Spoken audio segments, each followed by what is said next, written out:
Last few days నుంచి నేను కొన్ని యాడ్స్ చూస్తున్నా, రీల్స్ కూడా. లైక్ ఈజీగా మీరు ఇంట్లో నుంచే మనీ ఎర్న్ చేయొచ్చు and work from home job ఇస్తాం, మీరు జస్ట్ లింక్ ట్యాప్ చేయండి అంటారు.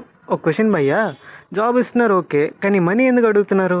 టైప్ 1 కాల్ చేస్తారు, చాలా పొలైట్గా మాట్లాడతారు. Sir, ma'am, we're offering you part time job, you just need to work 1 hour in a day, you can earn 20,000 per a week అంటారు. విండింగ్ పర్ఫెక్ట్గా ఉంది, కానీ లాస్ట్లోకి వచ్చేసరికి రిజిస్ట్రేషన్ ఫీజ్ 999 అంటారు. అక్కడే వాళ్ళ గేమ్ స్టార్ట్ అయిపోద్ది master. Type 2 free courses provide చేస్తామంటారు, సర్టిఫికేట్ కూడా మేమే ఫ్రీగా ఇస్తామంటారు. మిడిల్లో ఇంకో ట్విస్ట్ ఏంటంటే సర్టిఫికేట్కి మీరే మనీ పే చేయాలంటారు. బ్రో, ఫ్రీ అన్నారు కదా, మళ్ళీ మనీ ఎందుకు అడుగుతున్నారు? అసలు వీళ్ళందరూ ఎవరిని టార్గెట్ చేస్తున్నారో తెలుసా? బీటెక్ డిగ్రీ స్టూడెంట్స్ని, పార్ట్ టైం స్టార్ట్ చేద్దామని అనుకుంటున్న యువతని. బికాజ్ మన సిచ్యువేషన్ వాళ్ళకి తెలుసు, ఎంతైనా పర్లేదు పే చేస్తామనే ధీమా.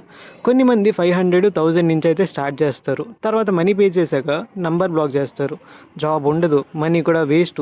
ఇది రియాలిటీ అండి. సో గైస్, ఏం చెప్దాం అనుకున్నానంటే, జాబ్ కోసం మనీ అడిగినా ఈజీగా మనీ ఎర్న్ చేయొచ్చు అని ఎవరైనా చెప్పినా, ఫ్యూ స్లాట్సే ఉన్నాయి పేమెంట్ స్టార్ట్ చేయండి అని ఎవరైనా చెప్పినా, ఇవన్నీ నమ్మకండి, ఫేకు. జెన్యున్గా జాబ్ కావాలంటే మనీ పే చేయాల్సిన అవసరం లేదండి.